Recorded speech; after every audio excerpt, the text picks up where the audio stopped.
good boy. You don't break that power, that law of sin and death. You don't break it. You don't break the force over your life by just getting information. You introduce another law. And how do you introduce laws? By priesthood, by prayer.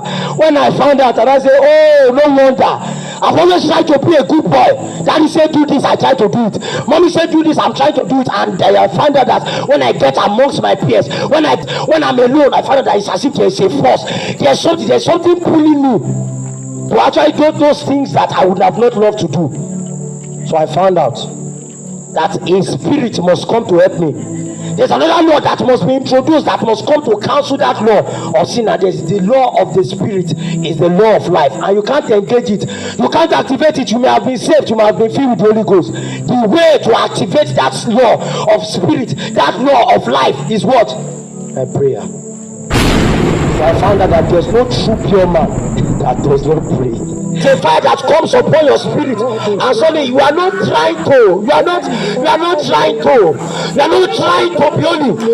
to be righteous, you are not trying to be separate from the world.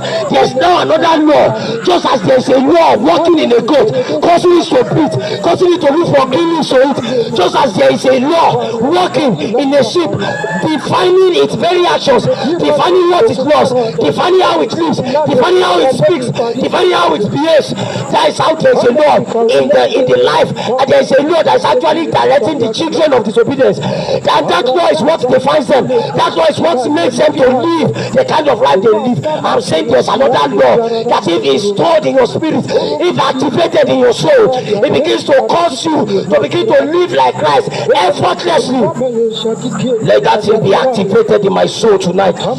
Let the fire that purges and keeps pure, the power that makes a man pure and keeps a man pure, the power that places a man on the path of purity, and 2 years you meet him there, 4 years he's still on that journey, 5 years he's still journey. He's a pilgrim, he's looking for a city whose builder and maker is God. He has a level of holiness, but he's not satisfied therein. He was not building a permanent structure, but he was preaching things.